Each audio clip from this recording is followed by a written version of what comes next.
দ্বিবার্ষিক সম্মেলন উপলক্ষে পটুয়াখালী ব্যায়ামাগার মিলনায়তনে এ অনুষ্ঠানের আয়োজন করে জেলা বিএনপি।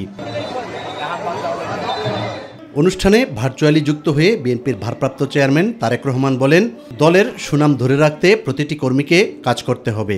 জনগণের সঙ্গে থাকুন, জনগণকে সঙ্গে রাখুন। আমরা এমন কোনো কাজ করব না যেই কাজে মাধ্যমে মানুষ আমাদের উপরে বিরক্ত হবে। যে কোনো মূল্যে আমাদেরকে দলের সুনামকে ধরে রাখতে হবে।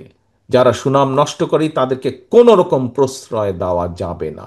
বড় দল হিসেবে ছোট দলগুলোকে সাথে নিয়ে দেশ গঠনে একসাথে কাজ করার আশাবাদ ব্যক্ত করেন তিনি। বড় রাজনৈতিক দল হিসেবে আমাদের দায়িত্ব বড়। গণতন্ত্র মানেই বিভিন্ন রকম মত পার্থক্য থাকবে, হতে পারে আমরা তাদের সাথে কোনো বিষয়ে একমত নই, কিন্তু তারপরেও সকলের সাথে বসতে হবে, আলোচনা করতে হবে, আলোচনার মাধ্যমেই সমস্যার সমাধান করতে হবে। মানুষের জানমালের নিরাপত্তা নিশ্চিত করতে স্থানীয় প্রশাসনকে সহযোগিতা করারও নির্দেশ দেন তারেক রহমান।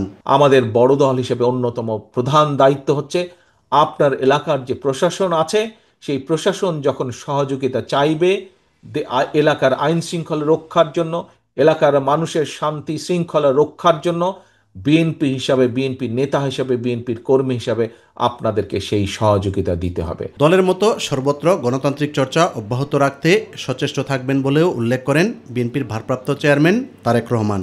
আমরা গণতন্ত্রের প্র্যাকটিস যেমন ঘরের মধ্যে করি, আমরা গণতন্ত্রের প্র্যাকটিস দেশের রাজনীতির মাঠেও দেখতে চাই।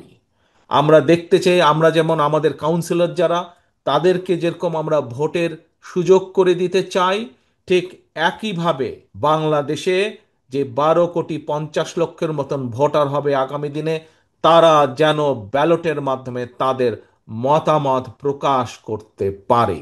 সেই ব্যবস্থা, সেইটার বিরুদ্ধে যাতে কেউ ষড়যন্ত্র করতে না পারে, এ ব্যাপারেও আমাদেরকে সতর্ক থাকতে হবে। ইউসুফ আলী, মাই টিভি।